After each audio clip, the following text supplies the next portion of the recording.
विधानसभेतील माझे सहकारी आणि महाराष्ट्रातील एक ज्येष्ठ आमदार मंगलप्रभात गौडाजी, मीरा भाईंदरच्या महापौर गीताताई जैन, फिकांजी भारतीय, श्वेताजी शालिनी, या ठिकाणी उपस्थित सर्व मुख्यमंत्री मित्र असलेल्या माझ्या भगिनी आणि बंधूंनो, एक अतिशय चांगली संकल्पना या ठिकाणी श्वेताजी आणि संपूर्ण टीमने तयार केली आणि आज या प्रशिक्षणाच्या माध्यमातून 430 मुख्यमंत्री मित्र हे समाजामध्ये आपलं कार्य करण्याकरता प्रशिक्षित होऊन आपापल्या भागामध्ये जाणार आहे, ही खरोखर अत्यंत आनंदाची गोष्ट आहे। खरं म्हणजे मुख्यमंत्री मित्र ही संकल्पना ज्यावेळी मांडण्यात आली त्यावेळी भरपूर चर्चा त्याच्यावर झाली। अनेक लोक या संकल्पनेच्या विरोधात होते, अनेकांची मतं वेगळी होती। मला अनेक लोक भेटले आणि म्हणाले की हे कशा करता तुम्ही करताय, ही कुठली व्यवस्था तुम्ही उभी करताय, यातनं अनेक अडचणी निर्माण होतील, यातनं अनेक समस्या निर्माण होतील। एक व्यक्ती चुकीचा वागला तर त्यातनं तुमची बदनामी होईल। पण या सगळ्या गोष्टी असताना देखील माझा ठाम विश्वास होता की समाजामध्ये अशी लोक आहेत की जे स्वतःच्या पलीकडे विचार करू शकतात। आपला स्वतःचा विचार करणं ही तर प्रत्येकाची प्रकृती आहेच, पण आपल्या पलीकडे एक बृहत समाज आहे, या समाजाला मी काहीतरी देणं लागतो, या समाजाच्या प्रती माझं काहीतरी उत्तरदायित्व आहे, अशा प्रकारचा विचार करून समाजामध्ये कार्य करणारी एक मोठी फळी ही देखील आज खऱ्या अर्थानं उपलब्ध आहे। म्हणून अशा लोकांचं संघटन हे मुख्यमंत्री मित्र या माध्यमातून आपण केलं पाहिजे, हा विषय मला मनाला पटला आणि म्हणून मी देखील या संपूर्ण प्रकल्पाकरता होकार दिला। खरं म्हणजे या सगळ्या नवनवीन बाबी आपण का करतो, तर देशातली सामाजिक राजकीय दिशा हे बदलण्याचं काम हे माननीय मोदीजींनी केलं। देशाच्या राजकारणामध्ये ज्या प्रकारे एका घराण्याचं राजकारण, एका घराण्याचा पक्ष, अशा प्रकारची अवस्था होती आणि सत्तेतून पैसा आणि पैशातून सत्ता या समीकरणामध्ये भारत देश याचा आपण काहीतरी देणं लागतोय। लोकशाहीमध्ये आपल्याला ही जबाबदारी जी मिळाली आहे ती देशातल्या शेवटच्या माणसाच्या जीवनामध्ये परिवर्तन करण्याकरता मिळाली आहे, याचा पूर्ण विसर पडलेली राजकीय व्यवस्था, अशा व्यवस्थेला बदलण्याचं काम हे मोदीजींनी सुरू केलं आणि एक नवीन राजकीय व्यवस्था या देशामध्ये कशी आपल्याला सुरू करता येईल। आपण बघितलं असेल की केवळ भावनांच्या आधारावर वर्षानुवर्ष एक नारा द्यायचा आणि त्या नाऱ्याच्या भोवती राजकारण फिरवायचं। कधी गरिबी हटव म्हणायचं, गरिबी कधी हटलीच नाही, गरीब वाढत गेले, वेगवेगळ्या लोकलुभावन नारे आणि केवळ नाऱ्यांच्या भोवती राजकारण करायचं। यातनं गेल्या 60, 65, 68 वर्षामध्ये भारताचं प्रचंड नुकसान झालं आणि म्हणून मोदीजींनी अतिशय स्पष्टपणे सांगितलं की लोकशाही काय आहे। आपण म्हणतो लोकांनी लोकांकरता लोकांकरवी चालवलेलं शासन, मग ते खरंच चालतंय का, लोकांचा सहभाग आहे का? मागच्या शासनाच्या काळामध्ये एक शब्द आला, इन्क्लुसिव्ह ग्रोथ, समावेशक विकास, समावेशी विकास। मोदीजींचा विचार त्याच्या पलीकडचा आहे. लोकांना समावेशी करून घेण्यात तुम्ही कोण आहात? हा कुठला भाव आहे? ही कुठली सरंजामशाही आहे की तुमच्याकरता आम्ही करू, आम्ही तुम्हाला समावून घेऊ? आम्ही कोणीतरी मोठे आहोत, तुम्ही लहान आहात, तुम्ही गरीब आहात, आम्ही श्रीमंत आहोत. आमच्या जवळ तुमच्याकरता देण्याचं आहे.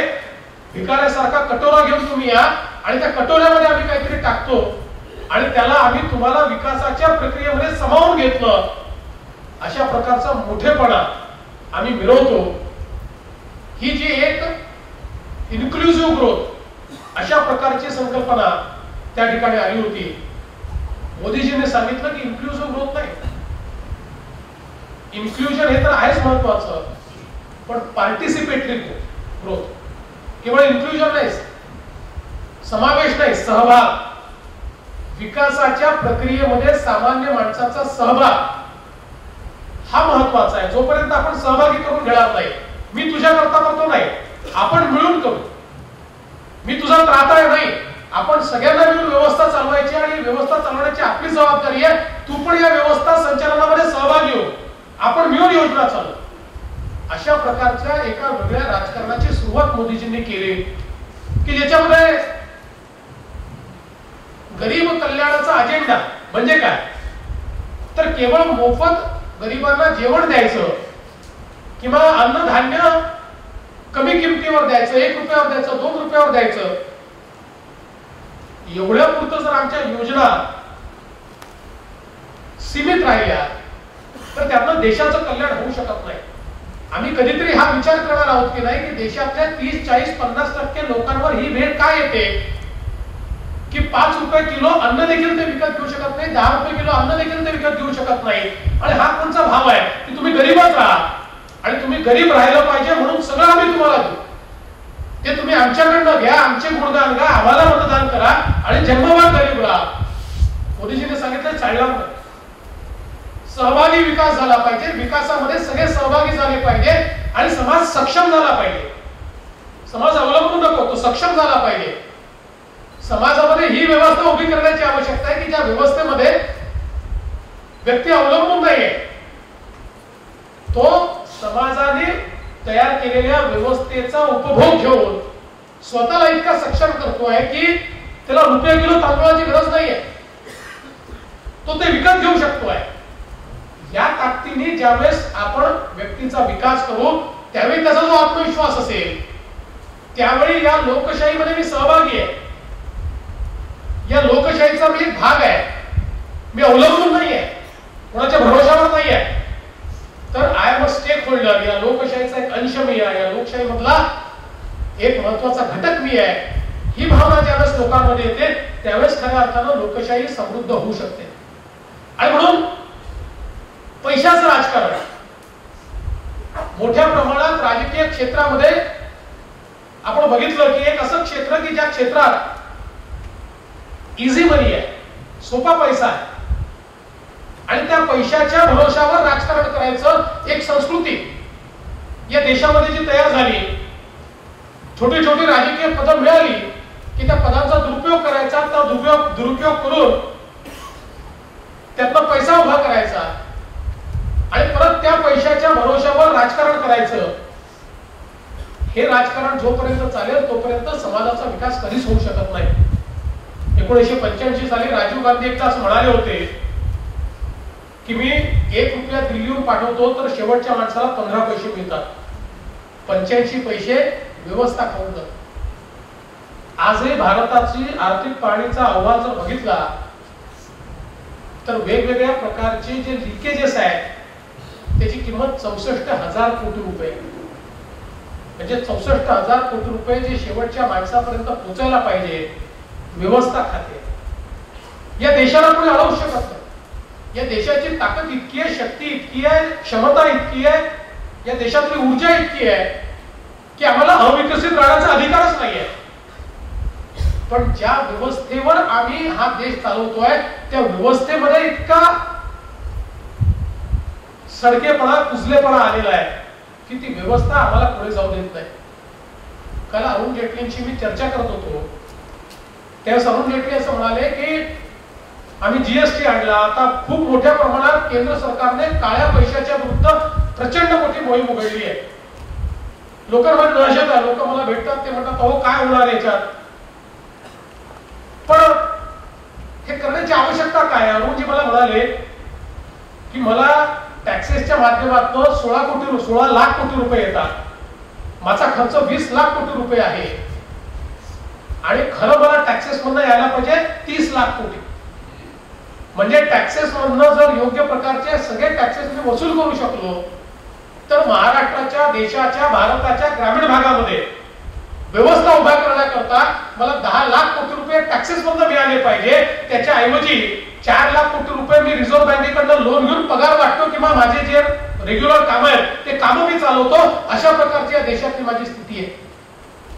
मग कुठेतरी ही जी व्यवस्था आहे की ज्या व्यवस्थेमध्ये समाजातला एक मोठा घटक आहे ज्याला मी न्यायच देऊ शकत नाही, हा जर न्याय द्यायचा असेल तरी व्यवस्था आपल्याला बदलावी लागेल. आणि व्यवस्था बदलू शकत नाही का तर मोदीजींनी हे दाखवून दिलं. बघा यापूर्वी एकदा मागच्या सरकारनं निर्णय केला 8 सिलेंडर द्यायचे, संपूर्ण देश पेटून उठला. आता 8 सिलेंडर द्यायचे निर्णय का केला तर सिलेंडरवर इतक्या मोठ्या प्रमाणात आपण सबसिडी देतो आणि ती सारखी सबसिडी टाटालाही मिळते, बिर्लालाही मिळते, मलाही मिळते, तुम्हालाही मिळते, गरीबालाही मिळते. आणि म्हणून ज्याला आवश्यकता नाही त्याला सबसिडी मिळते म्हणून 8च्या वर सिलेंडर द्यायचे नाही. खूप मोठ्या प्रमाणात त्याचा विरोध झाला. सामान्य माणसाला असं वाटलं की आमच्यावर काहीतरी लादलं जात आहे आणि तो निर्णय सरकारला थांबवावा लागला. या उलट मोदीजींनी काय सांगितलं, मोदीजींनी सांगितलं जे सक्षम आहेत त्यांनी सबसिडी सोडा. लादलं नाही लोकांना, 8 सिलेंडर दिले सांगितलं नाही. त्यांनी आव्हान केलं की जे सक्षम आहे ते का स्वस्त सिलेंडर घेतात. त्याला 50,000 रुपयाचा पगार मिळतो त्याला 300 रुपयाच्या ऐवजी 500 रुपयाचं सिलेंडर मिळालं, 500च्या ऐवजी 700चं मिळालं. लाख आणि 1.5 लाख रुपयाचा पगार आहे त्याला काय प्रॉब्लेम आहे, तो का 200 रुपये तो महिन्याला देऊ शकत नाही. आणि म्हणून एक आव्हान केलं त्यांनी की लोकांनी सबसिडी सोडावी. आपल्याला आश्चर्य वाटेल 13 कोटी गॅसचे कनेक्शन आपल्या देशामध्ये आपलं सरकार आहे, आपलं राज्य, देश स्वतंत्र झाल्यापासून आजपर्यंत आपण दिले आहेत. या 13 कोटी लोकांपैकी 1 कोटी लोकांनी सबसिडी सोडून दिली, मोदीजींच्या आव्हानावर सोडली. आणि तुम्हाला आश्चर्य वाटेल की या 1 कोटी लोकांनी ही सबसिडी सोडल्यामुळे देशाचे किती पैसे वाचले, 14,000 कोटी रुपये वाचले. 14,000 कोटी रुपये जे अनावश्यक टाटाला मिळत होते, बिर्लाला मिळत होते, अंबानीला मिळत होते, ज्याच्या घरी गॅस जातो त्याला ती सबसिडी मिळत होती. प्रत्येकाने सबसिडी सोडल्याबरोबर 14,000 कोटी रुपये वाचले. मोदीजींनी सांगितलं मला देशाच्या तिजोरीत नको आहे. आजही माझ्या देशामध्ये 5 कोटी महिला अशा ज्या चुलीवर स्वयंपाक करतात, चुलीवर त्या स्वयंपाक करतात तर एका दिवसाच्या स्वयंपाकामध्ये 500 सिगरेट फुकल्यानंतर जी आपल्या शरीराची स्थिती होते ती स्थिती त्या महिलांची या धुलानी होते. आणि त्यामुळे त्या माझ्या भगिनींना मला या ठिकाणी हे सिलेंडर द्यायचं आहे. हा जो पैसा माझा वाचला, उज्ज्वला नावाची योजना आणली, त्या योजनेच्या अंतर्गत त्या 5 कोटी कुटुंबांना 3 वर्षामध्ये गॅसचं सिलेंडर द्यायचं आणि एकही घर हे चुलीवर चालणार नाही, सगळे सिलेंडरवर चालतील. अशा प्रकारची व्यवस्था उभी करण्याचं काम हे मोदीजींनी सुरू केलं. त्या 5 कोटीपैकी 1 कोटी लोकांना आतापर्यंत सिलेंडर देखील घेऊन टाकलं. ही जी एक विचाराची पद्धत आहे, एक नवीन राजकारणाची पद्धत आहे की जे महाराष्ट्रामध्ये आम्ही असं बघितलं की महाराष्ट्रामध्ये राजकारण कशा प्रकारचं होतं तर केवळ राजकारणातनं पैसा कमवायचा, कंत्राटातनं पैसा कमवायचा, गुत्तेदारीतनं पैसा कमवायचा आणि याच पैशावर राजकारण करायचं. शेवटी पैसा जातो कोणाचा. ज्यावेळी एखाद्या कंत्राटातनं पैसा बाहेर येतो त्यावेळेस हा पैसा कोणाचा असतो, हा सामान्य जनतेचा पैसा असतो. कोणी आपल्या खिशातनं टाकत नाही. एखादा गुत्तेदार ज्यावेळी 10, 20 आणि 25% पैसा देतो त्यावेळी तो काही त्या ठिकाणी फार सामाजिक भावनेतनं आलोय आणि आता मला मदत करायची म्हणून घ्या माझ्या प्रॉफिट मध्ये 25% असं कोणीच देत नाही. तर त्या कामाची क्वालिटी खराब करून त्या कामातला पैसा काढून आणि जो 25% देतो ते 25% अजून अधिकचे स्वतः करता काढतो आणि कामच करत नाही, केलं तर अत्यंत वाईट करतो. आणि अशा प्रकारे हजारो कोटी रुपये आपण बघितलं सिंचनात 70,000 कोटी रुपये खर्च झाले पण आपण व्यवस्था उभ्या करू शकलो नाही. एकीकडे सिंचनामध्ये 70,000 कोटी रुपये खर्च करून 1% सिंचन आपण वाढवू शकलो नाही आणि दुसरीकडे लोकसहभाग घेतला जलयुक्त शिवारचं काम केलं तर या एका जलयुक्त शिवारच्या कामामध्ये एका वर्षामध्ये आपण 6 लाख हेक्टर सिंचनाची क्षमता उभी केली आणि केवळ त्याच्याकरता 2,000 कोटी रुपये आपल्याला खर्च आला आणि आता तर जवळजवळ 10 लाख हेक्टर पर्यंत आपण ती सिंचन क्षमता पोहोचवू शकलो. कारण काय तर लोकांचा सहभाग घेतला, पार्टिसिपेशन घेतलं. केवळ कॉन्ट्रॅक्टर ओरिएंटेड अशा प्रकारच्या स्कीम्स केल्या नाहीत. कुठेतरी हा जो काही एक भाव की 5 वर्ष काही केलं तरी चालतं, निवडणुकीमध्ये कोटी 2 कोटी 5 कोटी 10 कोटी आणि कोल्हापूर सारख्या ठिकाणी तर 25-25 कोटी रुपये खर्च झालेले आम्ही बघितले. हे पैसे शेवटी मतं विकत घ्यायची, लोकांना पैसा द्यायचा, यंत्रणा विकत घ्यायची आणि त्याच्या भरोश्यावर निवडून यायचं. आणि यातनं जे काही राज्याची हानी झाली, आज जे मागासले पण आपण बघतोय, आज शेतकऱ्याची जी अवस्था बघतोय ती काही आज तयार झालेली नाही, या राजकारणातच तयार झाली आहे की ज्या राजकारणाने त्याला न्याय दिला नाही त्याच्या इच्छाचा पैसा हा आपल्या तिजोरीमध्ये न्यायचा आणि शेवटच्या क्षणी काहीतरी नारे, काहीतरी भावना अशा प्रकारचे विषय सांगून आणि पैशाच्या भरोश्यावर राजकारण करायचं. यातनं फारकत मिळाली पाहिजे. आणि मुळामध्ये या महाराष्ट्रामध्ये जनतेने जी सत्ता भारतीय जनता पक्षाला किंवा आपल्याला दिली याचं एकमेव कारण हे आहे की लोकांना एक अल्टरनेट पॉलिटिक्स हवं आहे. हे जे काही राजकारणाची ही जी काही चौकट आहे की ज्या चौकटीमध्ये केवळ पैशाचं राजकारण आहे, या पैशाच्या राजकारणाकडे जाऊन च्या पलीकडे जाऊन समाजाचं राजकारण, व्यक्तीचं राजकारण, विकासाचं राजकारण, हे राजकारण या महाराष्ट्रामध्ये एस्टॅब्लिश झालं पाहिजे. या दृष्टीनं व्यवस्था उभ्या झाल्या पाहिजेत. याकरता माननीय मोदीजींवर विश्वास ठेवून या महाराष्ट्रातलं परिवर्तन झालं, या देशातलं परिवर्तन झालंय. आणि म्हणून एक मोठी जबाबदारी या परिवर्तनाने आमच्या सगळ्यांवर या ठिकाणी आणलेली आहे. आणि ती जबाबदारी काय आहे तर शेवटी लोकांच्या आशा, अपेक्षा, आकांक्षा खूप मोठ्या आहेत. त्या काही एका दिवसात आपण पूर्ण करू शकणार नाही. आज स्वातंत्र्याच्या 17व्या वर्षात आपण 70 वर्षात जे घडलं नाही ते 2 वर्षात 3 वर्षात घडेल असं नाहीये. पण त्याच्याकडे जाण्याचा मार्ग आपण प्रशस्त करू शकतो का, त्याच्याकडे जाण्याची मानसिकता आपण तयार करू शकतो का. आणि परिवर्तन हे फार वेगानं होतं. परिवर्तनापर्यंत पोहोचण्याचा रस्ता हा कठीण असतो, तो फार हळू असतो. पण एकदा त्या रस्त्यावर गेलं की परिवर्तन इतकं वेगानं होतं. एकदा आपण ऑटो पायलट मोड मध्ये समाज नेला, समाजाची विचाराची दिशा बदलली, राजकीय विचारांची आणि कृतीची दिशा बदलली, तर जे 70 वर्षात झालं नाही ते 5 वर्षात देखील होऊ शकतं, हा मला ठाम विश्वास आहे. आणि म्हणून हा विचार बदलला पाहिजे, समाज बदलला पाहिजे, समाजातल्या व्यवस्था बदलल्या पाहिजे. या हेतूनं समाज जर बदलायचा असेल तर तो केवळ राजकीय व्यवस्थेच्या भरोश्यावर बदलला जाऊ शकतो का, नाही बदलला जाऊ शकतो. राजकीय व्यवस्थेच्या भरोश्यावर जर समाज बदलला असता तर 70 वर्षात आपण कुठे गेलो असतो.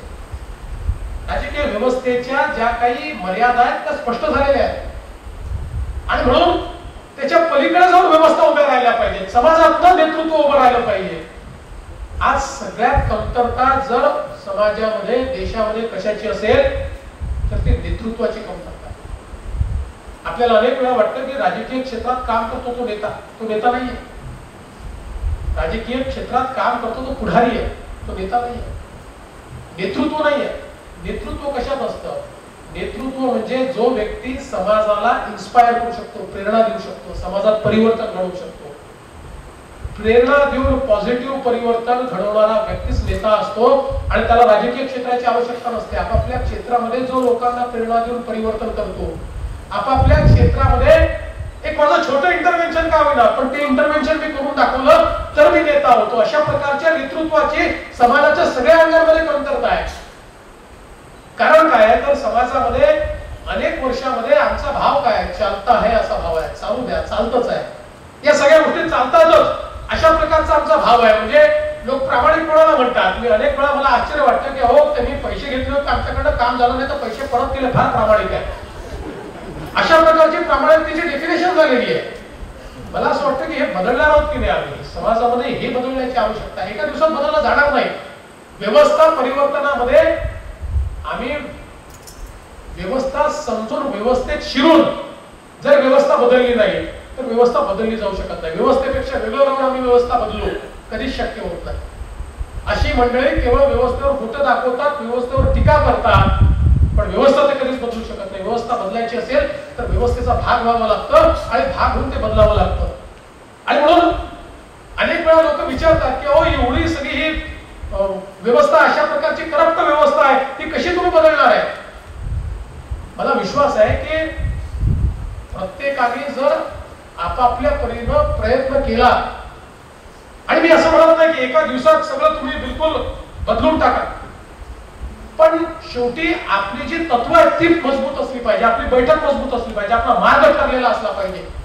आपल्याला हे माहिती असलं पाहिजे कॉम्प्रोमाइज करावे लागतात. अनेक वेळा आपल्याला व्यवस्थेमध्ये हे लक्षात येतं की चुकतंय, पण ते एका दिवसात बदलता येत नाही. थोडे कॉम्प्रोमाइज करावे लागतात, पण कॉम्प्रोमाइज करताना हे आपल्या लक्षात असलं पाहिजे आपलं अंतिम ध्येय काय. आपलं अंतिम ध्येय या व्यवस्थेचा भाग होणं नाही आहे. ही व्यवस्था बदलणं आहे आणि व्यवस्था बदलण्याकरता व्यवस्थेमध्ये आपण आलो. इथे राहिलो तर व्यवस्था बदलता येईल या भावनेनं ज्यावेळेस आपण त्या व्यवस्थेमध्ये जातो. नाहीतर व्यक्ती व्यवस्थेत गेला म्हणजे पॉवरचं एक डेफिनेशन काय आहे की power corrupt, absolute power corrupt absolutely.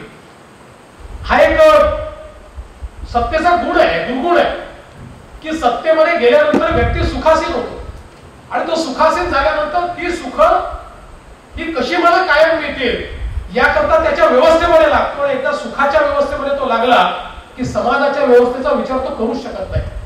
आणि म्हणून मला असं वाटतं की पहिल्यांदा मुख्यमंत्री मित्र म्हणून या ठिकाणी जर काही प्रशिक्षण आपण घेतलं असेल तर त्या प्रशिक्षणाचा सगळ्यात महत्वाचा भाग काय आहे? तो महत्वाचा भाग हा आहे की आम्ही कशा करता आलो, आमच्या कामाची प्रेरणा काय, व्हॉट हॅज इन्स्पायर्ड मी, कुठल्या इन्स्पिरेशनने आलोय. केवळ एक कारण मिळणार आहे मुख्यमंत्री मित्र म्हणून मला मिळवता येणार आहे, माझा मुख्यमंत्र्याशी संबंध आहे सांगता येणार आहे, किंवा या भूमिकेत आपण आलो असो तर आपल्या जीवनात सपशेल आपण अपयशी होऊ. एक दिवस ही व्यवस्था देखील बंद होईल.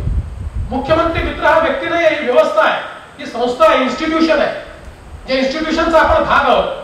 नावाला तुम्ही मुख्यमंत्री मित्र आहात, पण तुम्ही मुख्यमंत्री मित्र नाही, तुम्ही जनतेचे मित्र आहात. तुम्ही जनतेचे मित्र म्हणून काम करायचंय. जनतेचे मित्र म्हणून काम करत असताना जनतेला दुवा वाटला पाहिजे म्हणून तुमचं नामाभिमान हे मुख्यमंत्री मित्र केलाय. त्यामुळे मुख्यमंत्र्याकरता काम नाही करायचं, जनतेकरता काम करायचंय. हा भाव आपल्या लक्षात राहायला पाहिजे. मला आठवतं की सत्संग चालकांनी एक कथा सांगितली होती की आपल्या कामाची जी काही प्रेरणा आहे, आपली जी काही दिशा आहे, त्या दिशेच्या बाजूने किती मजबूत असला पाहिजे.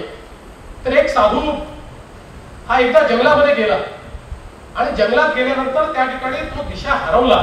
त्याला काही सापडेना, झाडाखाली बसला, उपाशी होता, रात्र निघून गेली, काही त्याला मिळालं नाही, खायला देखील मिळालं नाही, बाहेर कसं पडायचं त्याची वाट त्याला सापडत नव्हती. आणि अशा परिस्थितीमध्ये तिथे चांडाळ त्या ठिकाणी राहायचा, तो त्याच्याकडे आला. म्हणाला काय झालं महाराज? म्हणाला मला काही मी या ठिकाणी हरवलोय, खाल्लं नाही, पिलं नाही, अतिशय वाईट स्थिती आहे, मला रस्ता सापडत नाही, मी हरवलेलो आहे, मला काहीतरी खायला दे आणि मला इथं बाहेर काढून दे. तो म्हणाला देतो, पण मी देईल ते तुम्ही खाऊ शकणार. म्हणाला जे आहे ते दे, तू मांस घेऊन आला. साधू महाराजांनी ते मांस घेतलं, खाऊन टाकलं, नाल्याचं पाणी होतं ते पिऊन टाकलं आणि त्या चांडाळाने त्यांना रस्ता दाखवला. ते गावामध्ये पुन्हा पोहोचले. गावात पोहोचल्यानंतर आपली उपासना पुन्हा सुरू केली. आता गावामध्ये हुशार लोक तर असतात, उचक्के देखील असतात. 2-4 उचक्क्यांना समजलं की साधू असे गेले होते, तिथे गेल्यानंतर यांनी मांस खाल्लं. मग त्यांनी चांगलं मांस बीस तयार केलं, मटण बिटन, आणि घेऊन गेले महाराजांकडे.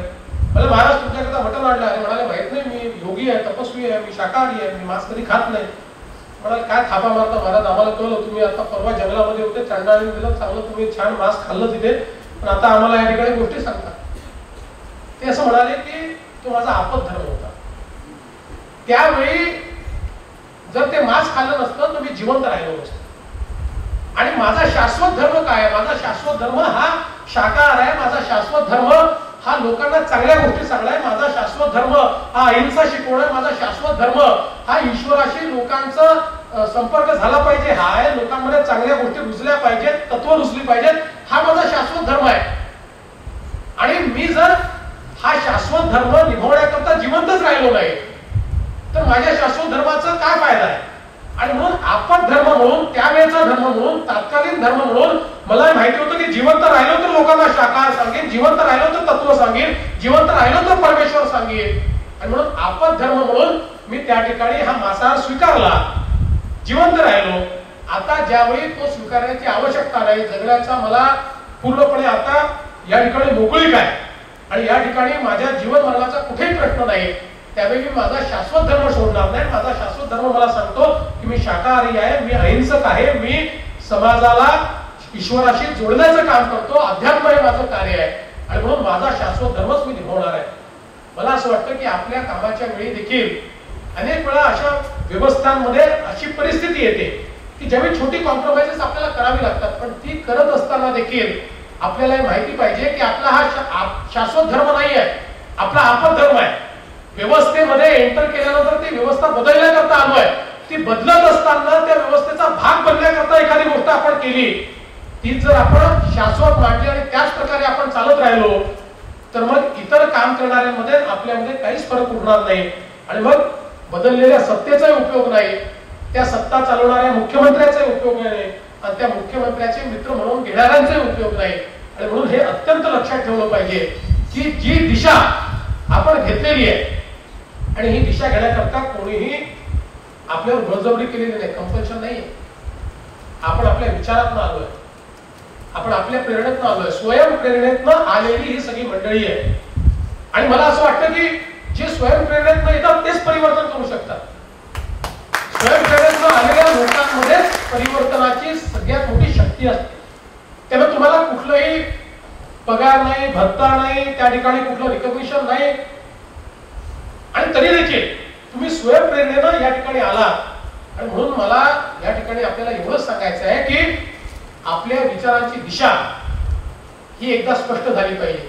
पहिली गोष्ट काय, आपण राजकीय कार्यकर्ते नाही.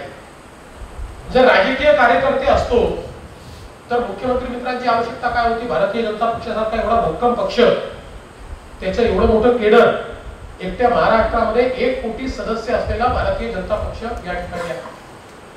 पण शेवटी पक्षाचं काम करत असताना काही बंधनं असतात, पक्षाचं काम करत असताना अनेक अडचणी असतात, अनेक वेगवेगळे विषय असतात आणि म्हणून ही जी व्यवस्था आपण उभी केली आहे ही एखाद्या कार्यकर्त्यांनी अराजकीय काम करायचं. राजकारणामध्ये कुठलाही आपला दखल नाही, राजकारणाशी आपला कुठलाही संबंध नाही.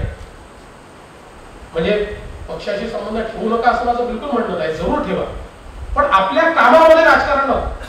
आम्ही राजकीय कार्यकर्ते नाही. हा पहिले भाव आपल्या डोक्यात स्पष्ट असला पाहिजे. कारण जसं तुम्ही समाजामध्ये काम करायला लागाल तुम्हाला रिकॉग्निशन मिळेल. रिकॉग्निशन मिळाल्याबरोबर जसं मी सांगितलं, छोटा असो मोठा असो, सत्ता मिळाली, रिकॉग्निशन ही सत्ताच असते. 4 लोक तुमच्या आजूबाजूला, कारण शेवटी तुम्ही चांगलं काम केलं आणि मुख्यमंत्री मित्र म्हणून चांगलं काम करायला लागले की तुमचा अधिकारी ऐकतील, 4 लोक तुमच्याशी संपर्क करतील. ते झाल्याबरोबर डोक्यात गेलं की मी कुठेतरी मोठा झालो आहे आणि मी वेगळी व्यवस्था आता निर्माण केलेली आहे आणि मीच स्वतः आता एक संस्था आहोत.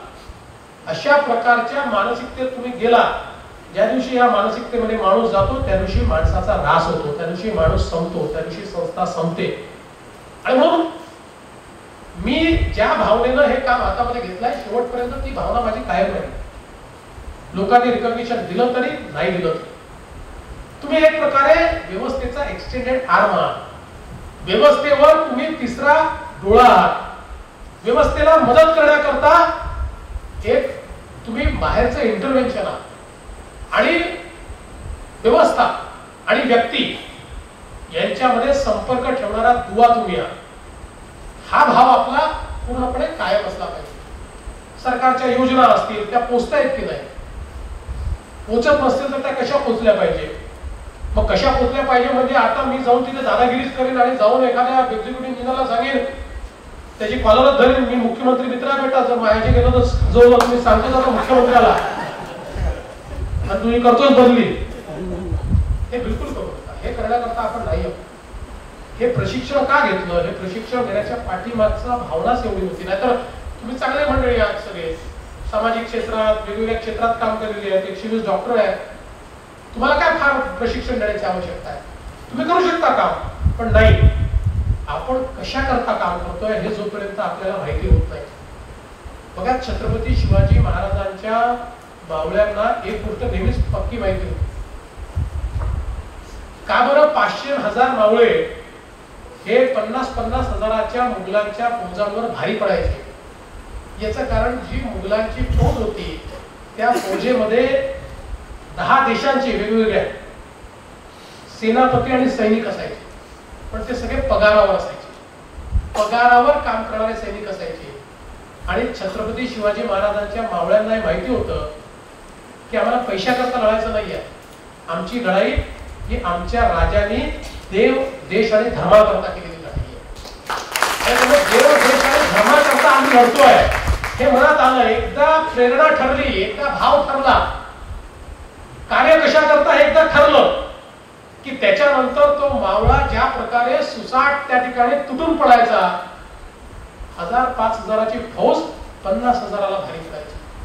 नेतृत्वाबद्दल प्रचंड विश्वास. माझा राजा हा स्वतः करता करत नाही, माझा राजा हा या ठिकाणी रयतेचं राज्य तयार झालं पाहिजे, सामान्य माणसाचं राज्य तयार झालं पाहिजे.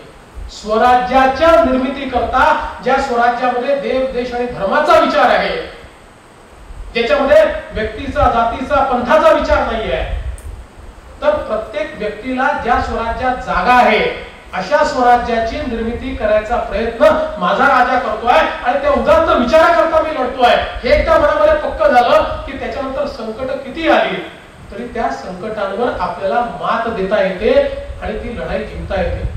तोच भाव आपल्या मनामध्ये असला पाहिजे की आमची लढाई ही व्यवस्थेमध्ये राहून व्यवस्थेमधल्या चुकीच्या गोष्टींची समाजातल्या शेवटच्या व्यक्तीच्या जीवनामध्ये सामाजिक आर्थिक परिवर्तन करण्यासाठी.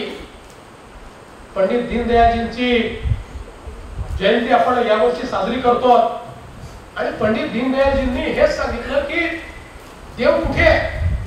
ते असं म्हणाले की मला हे माहिती नाही की मंदिरात जाऊन देव मिळेल का, मला हे माहिती नाही की हिमालयावर तपस्या करून देव मिळेल का, पण मला ह्या गोष्टीची शाश्वती आहे की ज्यावेळी एखाद्या गरीब माणसाची सेवा करू त्याच्या डोळ्यामधल्या आनंदात आपल्याला देव निश्चितपणे पाहायला मिळेल. देव हा सामान्य माणसाच्या जीवनात परिवर्तन करून आपल्याला निश्चितपणे मिळेल. आणि मला असं वाटतं की हा जो सिद्धांत आहे, आपल्या कर्माचा जो सिद्धांत आहे, या सिद्धांताच्या आधारावर काम करणारे कार्यकर्ते असे मुख्यमंत्री मित्र हे आपल्याला अपेक्षित आहे. आणि मी पहिल्यांदाच आपल्याला सांगितली संस्था आहे, त्यामुळे प्रत्येकाला ही काळजी घ्यायची आहे की जसं आपलं एक व्यक्तिमत्व आहे तसं आपल्या संस्थेचं एक व्यक्तिमत्व आहे.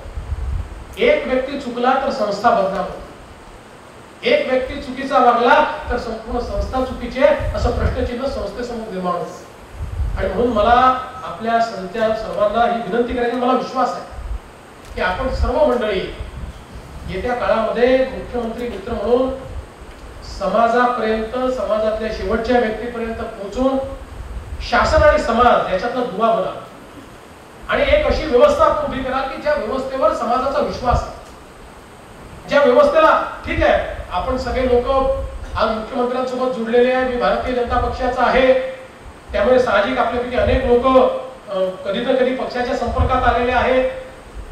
या सगळ्या गोष्टी ठीक आहे, पण हा विश्वास तयार केला पाहिजे की कुठल्याही समाजाचा, कुठल्याही धर्माचा आणि कुठल्याही विचारसरणीचा माणूस त्याला असं वाटलं पाहिजे की नाही हा मुख्यमंत्री मित्र जो आहे ना याच्याकडे मी गेलो तर मला न्याय आहे, माझ्या जातीकडे पाहिलं जात नाही, मी कुठल्या धर्माचा पाहिलं जात नाही, मी कुठल्या पंथाचा पाहिलं जात नाही, माझी परिस्थिती काय आहे, कुठल्या विचाराचा आहे, कुठल्या पक्षाचा पाहिलं जात नाही. तर याच्याकडे गेल्यानंतर हा शासनाचा दुवा म्हणून मला मदत करायला तयार आहे. हा भाव समाजामध्ये जर आपण तयार करू शकलो तर निश्चितपणे हे परिवर्तन आपल्याला घडवता येईल. आणि म्हणून आपण सगळे जी परिवर्तनाची लढाई माननीय मोदीजींनी सुरू केली आहे, ज्या परिवर्तनाच्या लढाईचा मी देखील एक शिपाई आहे, आज माझ्यासोबत त्याच परिवर्तनाच्या लढाईमध्ये माझ्या सोबतचे शिपाई म्हणून, मोदीजींचे मावळे म्हणून आपण सगळे रुजू होतो. एवढी मोठी जबाबदारी आज आपल्या खांद्यावर या ठिकाणी घेते आहे. आणि आपल्या जीवनामध्ये रिकॉग्निशन मिळो का न मिळो, कधी आपल्याला हार मिळतो, कधी आपल्याला शिव्या मिळतात, कुठल्याही परिस्थितीमध्ये अत्यंत अडीग राहून, म्हणजे आपल्याला आठवत असेल की ज्यावेळेस अटलजी निवडणूक हारले त्यांना विचारलं की अटलजी तुम्ही निवडणूक हारली, तुमची भावना काय आहे? ते म्हणाले, क्या जीत में क्या हार में, क्या हार में क्या जीत में, किंचित नहीं विचलित में, जीवन के संघर्ष पथ पर ये भी सही वो भी सही. माझ्या जीवनात मी संघर्ष करतच राहणार आहे. संघर्षात कधी हार मिळेल, कधी जीत मिळेल, पण माझी दिशा निश्चित आहे. हार नहीं मानूंगा, रार नहीं ठानूंगा, काल के कपाल पर लिखता मिटाता हूं, गीत नया गाता. ही जी अटलजींचा भाव आहे, हा भाव आपल्याला आपल्यामध्ये आणून एक मजबूत अशा प्रकारची संस्था ही आपण सगळे मिळून तयार करू. तुमच्या सगळ्यांकडनं खूप मोठी माझी अपेक्षा आहे आणि मला विश्वास आहे की ती अपेक्षा निश्चित तुम्ही पूर्ण कराल. हा विश्वास या ठिकाणी व्यक्त करतो आणि माझं बोलणं संपवतो. जय हिंद, जय भारत.